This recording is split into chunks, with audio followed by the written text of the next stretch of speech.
দর্শক সকলকে শুভেচ্ছা জানাচ্ছি, আমি ওসমান নয়ন। এবং আপনারা জানেন যে কোটা সংস্কারকে কেন্দ্র করে বাংলাদেশের বর্তমান অবস্থা কিন্তু বেশ উত্তপ্ত। এবং এই সময়ে কিন্তু আপনারা জানেন যে আন্দোলনের সাথে সম্পৃক্ত যে 6 সমন্বয়ক তাদেরকে কিন্তু ডিবি হেফাজতে রাখা হয়েছে। এবং সেই ডিবি হেফাজতকে কেন্দ্র করে কিন্তু বাংলাদেশের গণমাধ্যম থেকে শুরু করে বিশ্ব গণমাধ্যমও কিন্তু সক্রিয়, সেই সাথে বাংলাদেশের নাগরিক সমাজও কথা বলেছেন। এবং এই বিষয়টা কিন্তু হাইকোর্ট পর্যন্ত উঠেছিল। এবং এই হাইকোর্টের যে আজকে যে শুনানি, সেই শুনানি একটি রুলের উপরে শুনানি হওয়ার কথা ছিল, সেই শুনানির ডেট পিছিয়েছে। এবং আজকে যে শুনানির ডেট, সেই ডেট ধার্য ছিল, কিন্তু হঠাৎই নতুন আর একটি মোড় নিয়ে সেই ঘটনা। সেই নতুন মোড়টি কি সেটা দেখতে পাচ্ছেন।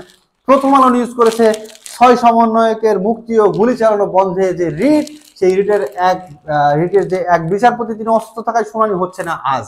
দর্শক বুঝতেই পাচ্ছেন যে এই যে ঘটনা, এই ঘটনাকে কেন্দ্র করে কিন্তু একের পর এক নতুন নতুন ঘটনায় মোড় নিচ্ছে বাংলাদেশের রাজনীতি। এবং সব থেকে মজার ব্যাপার যেটি হচ্ছে যে সাধারণ মানুষ কিন্তু আসলে এই কোর্টের দিকে তাকিয়ে আছে।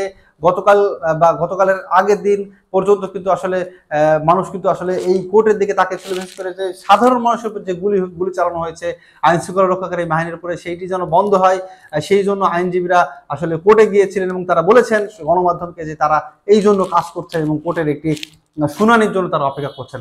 এবং সব থেকে গুরুত্বপূর্ণ যে বিষয় সেটা হচ্ছে যে 6 সমন্বয়ক যারা ডিবি হেফাজত থেকে বিবৃতি দিয়েছে, সেই বিবৃতি কিন্তু গতকালকে সাধারণ যে অন্যান্য সমন্বয়করা আছে, যে ছাত্ররা আছে, তারা কিন্তু মানেনি। সারা দেশব্যাপী তারা কিন্তু ফেসবুককে লালে লাল করে দিয়েছিল, মুখে কালো কাপড় এবং দুঃখিত, মুখে লাল কাপড় এবং চোখে লাল কাপড় বেঁধে। এবং এই লাল কাপড় কিন্তু, লাল রং কিন্তু পুরোপুরি ফেসবুককে সয়লাভ করেছে।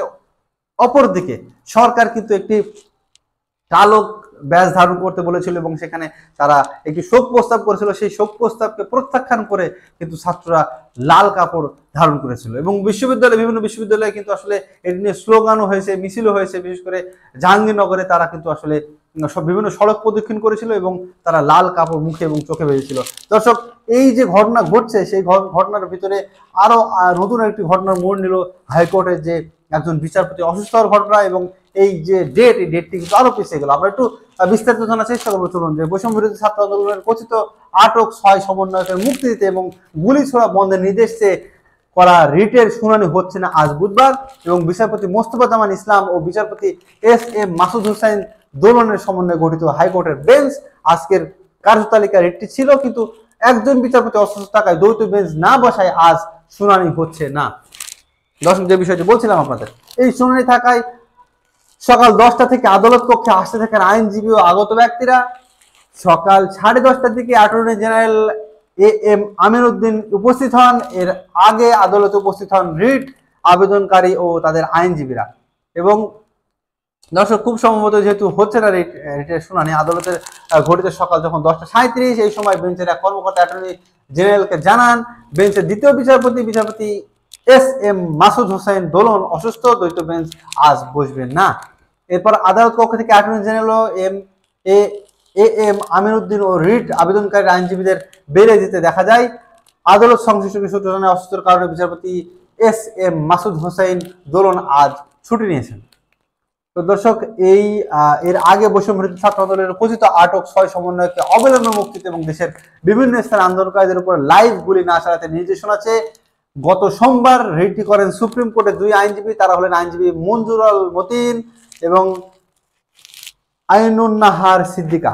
দর্শক, এই যে মঞ্জুরুল মতিন, ইনি কিন্তু খুব গুরুত্বপূর্ণ ব্যক্তি। ইনি কিন্তু চ্যানেল 24 এর একজন সাংবাদিক এবং তাকে ঘিরে কিন্তু মানুষ হঠাৎ করে নতুন একটি পরিচয় পেয়েছে। তিনি এতদিন সংবাদ উপস্থাপক ছিলেন, হঠাৎ করে তিনি কোর্টে। আসলে তিনি একজন আইনজীবী এবং তিনি বলেছিলেন যে যখন আমাদের সন্তানদের উপর গুলি চলছিল তখন আসলে ঘরে বসে থাকার কোনো অবকাশ নেই। তার এই বক্তব্যটা ব্যাপক ভাইরাল হয় এবং আসলে তার এই যে রিট, সেটির পাড়ায় কিন্তু অনেক মানুষ তাকিয়ে আছে। এবং গত সোমবার এবং গতকাল মঙ্গলবার রিটের উপরে হাইকোর্টের এই দ্বৈত বেঞ্চের শুনানি হয়। আদালতে আজকের কার্যতালিকায় রিটটি আদেশের জন্য 10 নম্বর ক্রমিকে ছিল, অথচ বুঝতে পাচ্ছেন যে আইনজীবী অসুস্থ থাকার কারণে আসলে দ্বৈত বেঞ্চ বসছে না, যে কারণে রিটের শুনানি হচ্ছে না। এই দিক থেকে সাধারণ মানুষের উপরে গুলি বন্ধের যে রিটটি করেছিলেন সেটির শুনানি যেহেতু হচ্ছে না এবং 6 সমন্বয়কের যে মুক্তির যে বিষয়টি, সেটিও কিন্তু ঘোলাটে রয়ে গেল। তো দর্শক, কি হচ্ছে বাংলাদেশের রাজনীতিতে এবং প্রতি ঘন্টার যে নতুন আপডেট, সেই আপডেট নিয়ে আমি আপনাদের সামনে হাজির হব।